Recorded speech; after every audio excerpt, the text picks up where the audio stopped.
3 నిమిషాల లోకల్ కాలు ₹1. ఓ ఏమయ్యా 3 నిమిషాలు ఫోన్ మాట్లాడితే ఎంత? జస్ట్ ₹1 బోర్డులో రాసింది కదా సార్. ఆ బోర్డులో ఉన్న మ్యాటర్ కమిటీ ఏంటో కదా. కమిటీ ఏముంటారు, తేడా ఏం రాదు కదా. రాదు. సరే, నేను ఫోన్ తీసి హలో అనగానే టైం ఎంత అయిందో చెప్పాలి. అలాగే, అర్థమైందా? రింగ్ అవుతుంది. హలో. అది 1 నిమిషం. ఎవరు? సుబ్బారావా? నేను స్వామిని. అదేనయ్యా, మా అమ్మాయికి పెళ్లి సంబంధం చూడమని చెప్పాను కదా. చూసావా? ఏంటి కుర్రాడు ఎస్టీడీ బూత్ నడుతుంటాడా?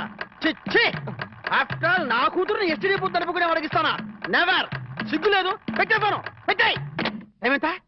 12 నిమిషాలు. అంటే ఎంతసేపు మాట్లాడాను? 1 నిమిషం. ఇదిగో. ఇదేంటిది? ₹10 నేను ఎంతసేపు మాట్లాడాను? 1 నిమిషం. 3 నిమిషాలు ఫోన్ మాట్లాడితే ఎంత? ₹1. 3 నిమిషాల్లో 1 నిమిషం అంటే ఎన్నో వంతు? 3వ వంతు. రూపాయిలో 3వ వంతు ఎంత? 33 పైసలు. నేను ఎంత ఇచ్చాను? ₹10. అంటే ధర్మగుణము విశాల హృదయం ఉన్నవాడిని కాబట్టి 17 పైసలు ఎక్కువ ఇచ్చాను. అర్థమైందా? సార్ 3 నిమిషాల కాలు ₹1 అని బోర్డులో ఉంది కదా సార్. అదంతా నాకు అనవసరం అయ్యా. 3 నిమిషములు గాని అంతకు లోపు గాని ఎంతసేపు మాట్లాడినాను రూపాయి తప్పనిసరిగా ఇవ్వవలేను అని నువ్వు బోర్డు పెట్టుకోవాలి. పెట్టలేదు కాబట్టి అంతే. సార్ మరి మీరు డెప్త్కి వెళ్ళిపోతున్నారండి. నేనంతే, మా అమ్మాయి కూడా అంతే. చాలా డెప్త్కి వెళ్ళిపోతుంటాం. Hello STD booth. అదయ్యా, ఆ 3 గదుల పోర్షను అద్దెకిస్తా. అద్దె నెలకి 2000. సెపరేట్ మీటర్ లేదు కాబట్టి కరెంటుకి నెలకి ₹200. ఇది కాకుండా 6 నెలల అద్దె అంటే ₹12,000 అడ్వాన్స్ గా నువ్వు ఇవ్వాలి. అలాగే సార్, అలాగే. అవును, ఇంతకీ నీకు పెళ్ళయిందా? మీరు ఒప్పుకుంటే అయిపోతుంది. అదేంటి నేను ఒప్పుకోవడం ఏంటి? అదే సార్, మీ ఇంట్లో అద్దెకి దిగుతున్నాను కదా, ఇక మీదట మీరే పెద్ద దిక్కు కాబట్టి మీరు చేసుకోమని చేసుకుంటా. లేక లేదు. నువ్వు నాకు తెగ నచ్చేసావా? డెప్త్లోకి వెళ్ళే కొద్దీ ఇంకా నచ్చుతాను. మరి అగ్రిమెంట్ రాసుకుందామండి. అగ్రిమెంట్ ఎందుకు? మాటే స్టాండర్డ్. బాగా డెప్త్లోకి వెళ్ళి ఆలోచించండి సార్. నేను ఎప్పుడైనా అద్దె కొట్టేనుకోండి, అది దానికోసమే. అది నిజమే. అగ్రిమెంట్ రాసుకున్నాం. ఇదిగో, నేను చెప్పినవన్నీ రాసి ఇల్లు అద్దెకిస్తున్నట్లుగా అగ్రిమెంట్ రాశాను. ఈ రెంటి మీద నువ్వు కూడా సంతకం పెట్టు. పెట్టు ఇక్కడ. ఇదిగో నీ కాపీ. అడ్వాన్స్ ఇదిగోండి సార్. ఎంత? 12,000గా? 12,000. లెక్క పెట్టలేదు. ఇంట్లో ఎప్పుడు దిగుతున్నా? నేను దిగడం పక్కన పెట్టు, నువ్వు ఎప్పుడు ఖాళీ చేస్తావు? ఏయ్, అర్థం పర్థం లేకుండా మాట్లాడవాకు. నేను ఖాళీ చేయటం ఏంటే? ఎందుకు? బయట బోర్డు లేవు రాసింది. ఇల్లు అద్దెకి అగ్రిమెంట్ లేవు రాసింది. ఇల్లు అద్దెకిస్తున్నట్టు అయితే ఖాళీ చెయ్యి. అదేంటయ్యా, నేను నీకు ఇచ్చిన 3 గదుల పోర్షనే కదా. అలాంటప్పుడు 3 గదుల పోర్షన్ అద్దెకి ఇవ్వబడని బోర్డు మీద రాయాలి, అలాగే అగ్రిమెంట్ చేయాలి. నేను ఒప్పుకోను. నువ్వు ఒప్పుకోకపోతే ఇల్లు అద్దెకి ఇచ్చినట్టు అగ్రిమెంట్ రాసి ఇప్పుడు కాదంటావని చీటింగ్ కేసు పెట్టి నిన్ను జైల్లో చేయిస్తా. అమ్మో, అంత పని చేయకు. అందుకని ఖాళీ చేసేయి. ఇప్పటికిప్పుడు ఖాళీ చేసి వెళ్ళిపోమంటే ఎక్కడికి వెళ్తానమ్మా? అది కరెక్టే. నేను విశాలవధుడు కాబట్టి నేను రెంట్ తీసుకున్న ఇంట్లో నేను ఉండిస్తా. కాకపోతే రెంట్ అవుతుంది. రెంట్? అవును, నెలకి 3,000. నేను నీకు ఇవ్వాల్సింది 2,000 పోగా నువ్వే నాకు ₹1,000 సరిపోతుంది. Water separate, current separate. Okay okay. నెలకి 3,000 చెప్పరా? 6 నెలలు అడ్వాన్స్ 18,000 కొట్టు. 18,000? అవును కొట్టు. ఇదిగో రెడీగా 12,000 ఉన్నాయి. మిగతా 6,000 నువ్వు ఇంట్లో దిగుతావు కదా, అప్పుడు ఇస్తా కదా. God promise. ఇల్లు జాగ్రత్త. బేకులు గీకులు కొట్టావో అయిపోతావు. నా డెప్త్ ఏంటి అర్థమైంది కదా. ఓరి వీడి డెప్త్ బంగారం గాను నా ఇంటికి నేనే అద్దె కట్టుకునే డెప్త్ లో పడేశాడు. ఈ డెప్త్ లోంచి నేను ఎప్పటికీ బయటపడతాను.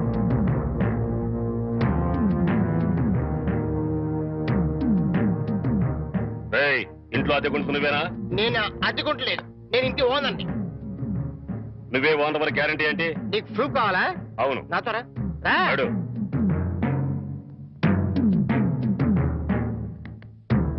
ఈ నెల అద్దె ఎప్పుడు కడతావు? కడతాన్రా. మా రౌడీ గారు వస్తే నీ ఒంటి కట్లు కడతాన్రా. అద్దెడితే సెంట్రీ వేసి ఇస్తావేంటి? అద్దెగా కడతా, తప్పకుండా కడతా. హెడ్ తాకట్టు పెట్టాను సరే కడతా. సరేనా? కడతా కదా.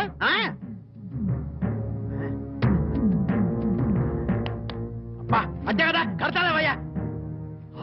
వచ్చేసావా? అబ్బా, నన్ను కొడతావేందయ్యా? ఇల్లు ఖాళీ చేయనందుకు. ఖాళీ చేసిన నేను కదయ్యా, వాడు. నేను ఓనర్ని. ఓనర్ ఎవరు, అద్దె కొనది ఎవరో తెలియదా?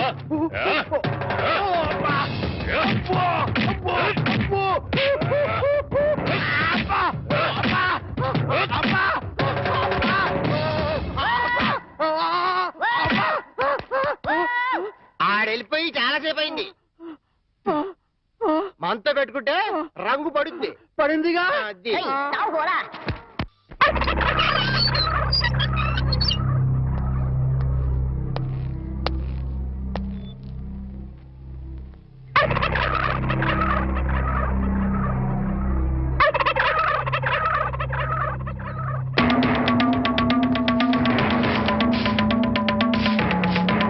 ఏమిటి కోటయ్య గారు, శుభవాన్ని ముగ్గేసుకుంటే చెరిపేస్తారేంటి? ఇప్పుడు నా ఇంటి ముందు ముగ్గేయడానికి నాకు పెళ్ళం ఉందా? పోనీ ఇప్పటిదాకా మాటలు రాని నా కొడుకు పెళ్ళయిందా?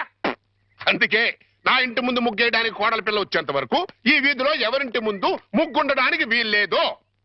పని మనిషిని పెట్టవచ్చు కదండి. తప్పకుండా పని మంచిగా పెట్టుకుంటా. మీ ఆవిడని పంపించు. చిచి, రాయేస్తే చెంది నా మొహం మీదే పడుతుందని తెలిసి కూడా రాయేయడం నాదే తప్పు. అంటే నేను అదేనంటావా? అదైతే ఎరువు కన్నా పనికి వస్తుంది. మీరు అంతకంటే బ్యాట్ కదా. నోరు మీరా. మీకు బ్యాడ్ న్యూస్ చెప్పేసి నోరు మూసుకుంటాను. ఏంటది? మీ అబ్బాయి కళ్ళు కనబట్టలేదు. బేసిక్ వాడికి మాట్లేదురా. బోనస్ గా ఇప్పుడు చూపు కూడా పోయిందా? అవునండి, నేను కళ్ళ ముందు చేయాడించినా తెలుసుకోలేకపోయాడండి. దీంట్లో గుడ్ న్యూస్ కూడా ఉందండి. కళ్ళు కనపట్లేదంటూ గుడ్ న్యూస్ అంటే ఎడవా? అంటే నేను ఆయన కళ్ళ ముందు చేయాడించేటప్పుడు ఆయన నిద్రపోతున్నాడు అనమాట. అంతేనా? హడలు కొట్టేశావు కదా. ఇంతగాడు ఎక్కడా? అదిగో వస్తున్నారండి.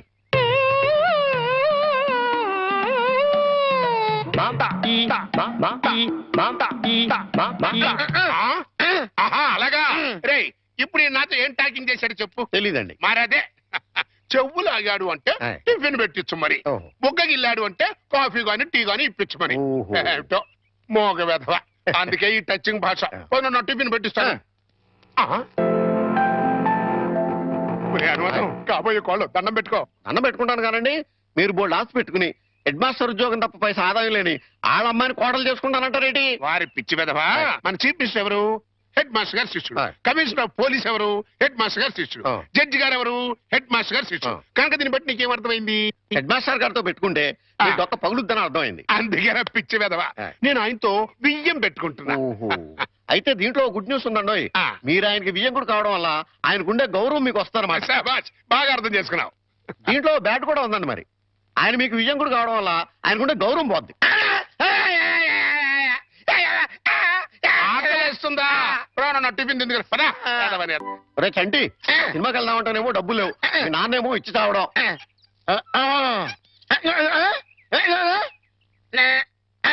ఏంట్రా ఐడియా? ఏంట్రా?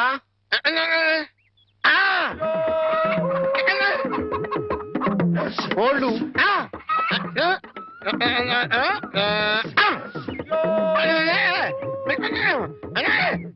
అబ్బా, మీ నాన్న కోళ్ళు మీ నాన్నకే అమ్మేసి ఆ డబ్బులు కొట్టేద్దామనా? అబ్బా ఒరే, నీ గొంతు లేదు కానీ ఉంటే మీ నాన్న అంత చూద్దురా. నీది బుర్ర కాదురా, ఐడియాలు త్వరరా.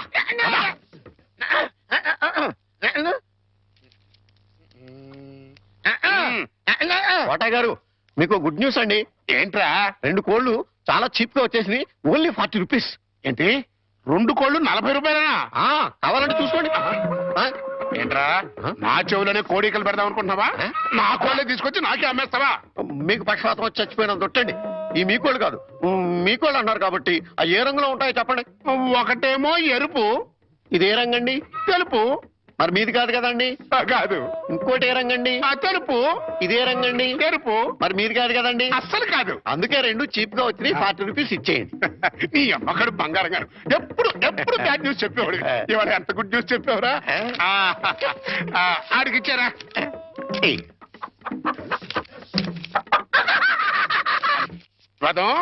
ఈ నవ్వుకి మీనింగ్ ఏంట్రా?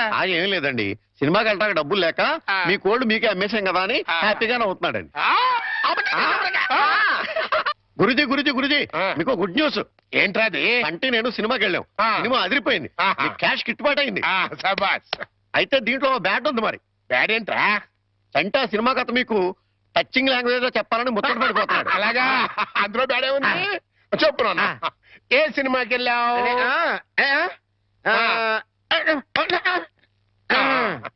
ఏ సినిమాకి వెళ్ళావు?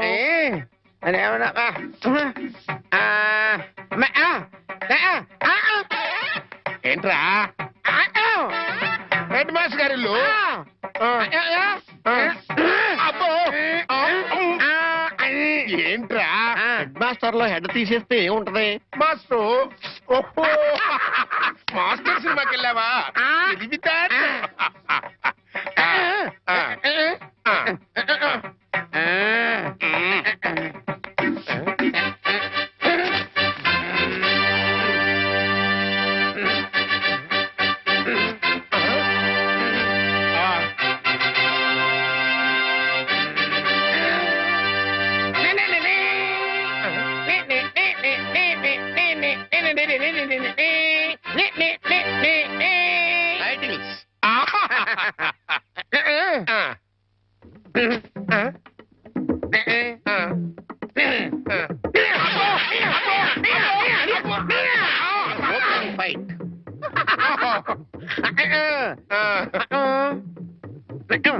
హీరోయిన్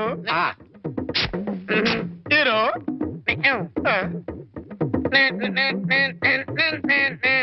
బావగారు నాని నాని నానా నాని నాని నాని నా నానా, ఈ పౌడర్ రాసుకో తెల్లగా ఉంటావు. కోటగారు మీకు బ్యాడ్ న్యూస్ అండి. చెప్పాడు హెడ్ మాస్టర్ కూతురికి పెళ్లి చూపులండి. అది బ్యాడ్ న్యూస్ ఎందుకు అవుతుందిరా? గుడ్ న్యూస్ అవుతుంది. అదేంటండి, పొరుగు పచ్చగా ఉంటే మీకు గుడ్డెలా అవుద్ది? గుండె అయిపోయిందేమో చూడండి. ఓరి వెర్రి వెధవా, అది గుడ్ న్యూసే అవుతుందిరా.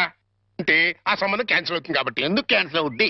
ఎందుకంటే ఆ వచ్చే పెళ్లి కొడుకు మా చంటోడి కంటే అందంగా ఉండడు కాబట్టి. చూసావా, అందుకే ముస్తాబు చేస్తున్నా. ఆ సంబంధం క్యాన్సిల్, మన సంబంధం ఖాయం. ఒకసారి చూడు, ఒకసారి చూడు. వాయిస్ లేక కమేడియన్ లా ఉన్నాడు గాని ఆ ఫేస్ చూడు, హీరోలో లేడు. నిజమే, నెత్తి మీద నెమలేక చేతిలో ఫ్రూట్ పెడితే లార్డ్ కృష్ణ పరమాత్మ ఉంటాడు.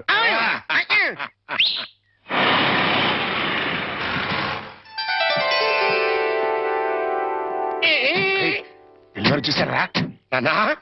ఆ సంబంధం క్యాన్సిల్, మంది ఫైనల్. నువ్వు రెడీగా ఉండు. చంటిబాబు నీకు గుడ్ న్యూస్ అయ్యా. అంటే దీంట్లో బ్యాట్ కూడా ఉంది మరి. చెప్తే నువ్వు తట్టుకోగలవా అని. మీ బాబు అందరిళ్ళ ముందు ముగ్గులు చెరిపేస్తున్నాడు కదా, మరి మీ ఇంటి ముందు ముగ్గేయటానికి నీకు పెళ్ళం ఎలా వస్తుంది? అంటే నీకు పెళ్లి కాకపోవడానికి కారణం మీ బాబే. ఏంటి, నీకు ఎప్పుడో తెలుసా? మరి ఎందుకు ఊరుకున్నావు? మీ బాబుకు బుద్ధి చెప్పదా?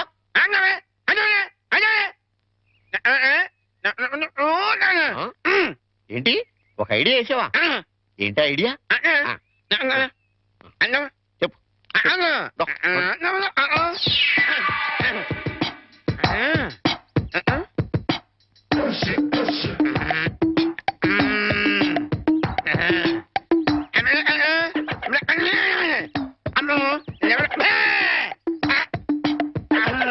అర్థమైంది, నీది బుర్ర కాదు, ఐడియాలు తొర్రా. నువ్వు ఇక్కడే ఉండు, మీ బాబు నేను పిలుచుకొస్తాను. ఓకే. కోటగారు మీకు పెద్ద బ్యాడ్ న్యూస్ అండి. ఏంటది? మీరు పొద్దున్నే అందరిళ్ళ ముందు ముగ్గులు చెరిపేశారు కదండి. అవును. అని ఒకళ్ళు మళ్ళీ ముగ్గులు పెట్టి గొబ్బెమ్మలు కూడా పెట్టారండి. ఎంత బ్యాడ్ అండి? ముగ్గులు పెట్టి గొబ్బెమ్మలు కూడా పెట్టేస్తారా? ఇది డెఫినెట్ గా బ్యాన్ చూసారా? అయితే ఈ బ్యాడ్ లో గుడ్ ఉందండి. ముగ్గులు కూడా పెట్టారంటూ మళ్ళా గుడ్ అంటారా? అంటే ఈ ముగ్గులు పెట్టిన వాళ్ళు ఇంటికి తాళం పెట్టుకుని ఎక్కడికో వెళ్ళిపోయారండి. మీరు శుభ్రంగా జరిపేసుకోవచ్చు. తాళం పెట్టుకెళ్ళారా? తర్వాత జరుపుకోవచ్చులేరా? అబ్బాయి అలా అనకండి, గొబ్బెమ్మలో పవర్ పోద్దాయి. చనబై గొబ్బెమ్మలు ఎండిపోతాయి కానీ పవర్ బట్టం ఏంట్రా? అది కాదండి, ఒక్కో గొబ్బెమ్మకు ఒక్కో పవర్ ఉంటుంది. దాని టైం ప్రకారం దాన్ని చెరపలేదు అనుకోండి, దాని పవర్ పోద్ది.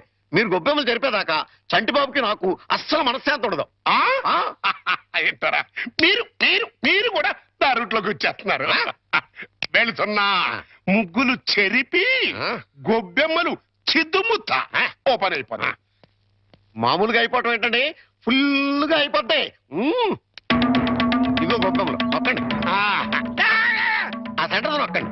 నొక్కుతా అన్ని 1 by 1 నొక్కుతా. 1 2 3 4.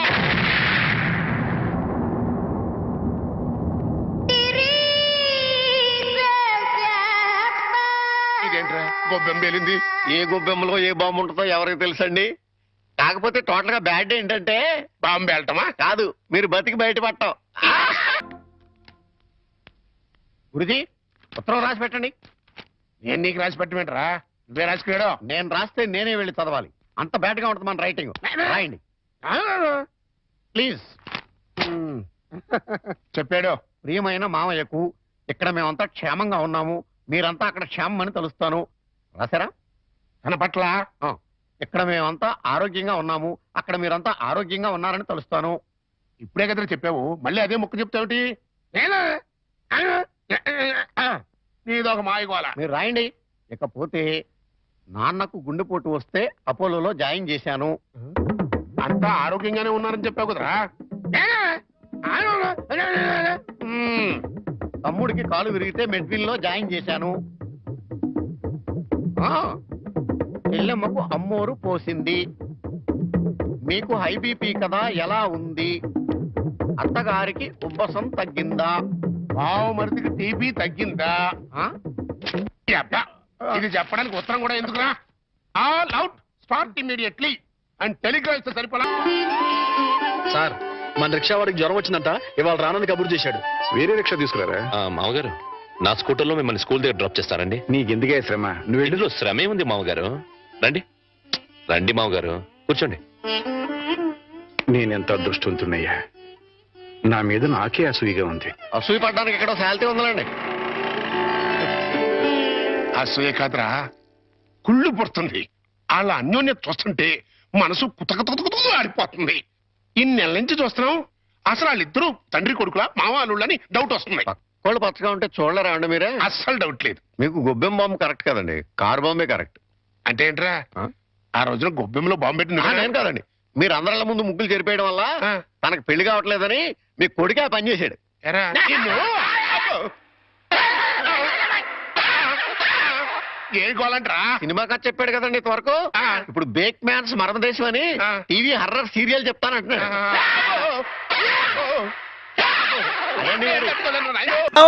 బయటికి పోలేను, లోపలికి రాలేను. శకునం బాగోలేనప్పుడల్లా కాళ్ళు కడుక్కోవడానికి కళ్ళు తుడుచుకోవడానికి నీళ్ళు అందించలేక చస్తున్నా. ఈసారన్నా వెనక్కి రాకుండా షాప్ కి వెళ్ళండి. అరేలే, వెనక్కి రావడం నాకేమన్నా సరదానా ఏమిటి? అరే, శకునం బాగాలేనప్పుడు 2 మాటలు శకునం బాగుంది అనుకోసం ఏంటి? అబ్బో అబ్బో అబ్బో, వస్తా, జాగ్రత్త ప్లీజ్ ఆంటీ, మెత్తపడద్దు. ఏమే టైం అవుతోంది. అబ్బబ్బా, వస్తున్నానుండండి. ఏమండి, నా చేతిలో ఏమైనా అల్లావుద్దీన్ అద్భుత దీపం ఉందా? అర్ధరాత్రి 2 గంటలకు లేచాను. మిమ్మల్ని తయారు చేశానా? నేను తయారయ్యానా? ఇంట్లో అడ్డమైన చాకరీ చేశాను. ఇదిగోండి, పట్టుకెళ్ళండి. నువ్వు కాకపోతే నేను కానీ చేస్తానా? ఏమండి, మళ్ళీ ఏమిటి? మరేం లేదు, ఈ రోజు మన పెళ్లి రోజు కదా. అయితే ఏమిటి? సాయంత్రం మీరు ఆఫీస్ నుంచి త్వరగా వచ్చేస్తే. తొందరగా వచ్చేస్తే అది ఎంతసేపు శోభనం రోజు, పెళ్లి రోజు, పుట్టినరోజు తప్ప ఇంకేమీ లేవా? అది కాదండి. ఇంకేంటి, ఎంతసేపు సినిమాలు, షికారులు, ఈ గోలు తప్ప నా కష్టం ఆలోచించవే. పొద్దున లేచి డ్యూటీకి బయలుదేరితే 2 గంటలు ఏపీఎస్ఆర్టీసీ డొక్కు బస్సులో ప్రయాణం చేయాలి. అక్కడి నుంచి స్టేషన్ లో రైలు ఎక్కి ఇంకో 2 గంటలు ప్రయాణం చేయాలి. అక్కడి నుండి వికారాబాద్ లో రిక్షా ఎక్కి 2 గంటలు నానాగోతుల్లో దూకి బ్యాంకులో చేరుకోవాలి. బ్యాంకులో దూరిన దగ్గర నుంచి పొద్దున్న నుంచి సాయంత్రం దాకా ఫైళ్లు తీయడం, చెక్ చేయడం, తోయడం, మళ్ళీ ఫైళ్లు తీయడం, చెక్ చేయడం, తోయడం. సాయంత్రం అయిందిరా రామచంద్ర, ఇంటికి పోతున్నాం అనుకునేసరికి ఆ మేనేజర్ గేట్ వచ్చి అర్జెంట్ మీటింగ్ ఉందని మీటింగ్ పెడతాడు. ఇంకా అంతే, బ్యాక్ టు ది పెవిలియన్. మళ్ళీ కష్టాలు మామూలే. ఏ అంత కష్టపడ్డం దేనికి? ఇంటి పక్కనే బ్యాంక్ ఉండేది పెళ్ళవక ముందు. పెళ్ళైన తర్వాత వికారాబాద్ బ్రాంచ్ కి ట్రాన్స్ఫర్ చేసేసుకున్నారు. అసలు ఇంకా ఈ బ్రాంచ్ లోనే ఉండుంటే గుమస్తాగా ఇప్పటిదాకా పడేడుతురు. అక్కడికి వెళ్ళబట్టే క్యాషియర్ అయ్యాను. ఇన్ని కష్టాలు పడైనా సరే నీకు పువ్వులు కొనిపెట్టాను, నగలు కొనిపెట్టాను, చీరలు కొనిపెట్టాను, ఏది కావాలంటే అది కొనిపెట్టాను. అర్థమైందా? అర్థమైంది. ఇంకెప్పుడు డ్యూటీకి వెళ్ళేటప్పుడు పుట్టినరోజు, పెళ్లి రోజు, ముఖ్యంగా శోభనం రోజు అని గుర్తు చేయొద్దు. వంకాయలు వంకాయలు. ఎవడరా నువ్వు? నేను బయటకు వెళ్తుంటా, నువ్వు లోపలికి వెళ్తున్నావు. వంకాయలండి, అమ్మగారికి చాలా ఇష్టం అండి. వంకాయలు ఒంటికి దురద పడదు, పక్కవో. వెళ్ళిపోతే అమ్మగారు తిడతారండి. తాజా వంకాయలండి, ఇప్పుడే తీసుకొచ్చానండి. ఇంకోసారి వంకాయలను ఇక్కడికి తెచ్చినా, ఈ చుట్టుపక్కల నువ్వు ఎక్కడైనా వంకాయలు అమ్మినా నీ మెడ మీద తలకాయ ఉండదు. అమ్మగారికి ఇష్టం అండి. వస్తాడు, నేను దానికోసం వెయిటింగ్. నా మాట వినండి, వస్తాడు.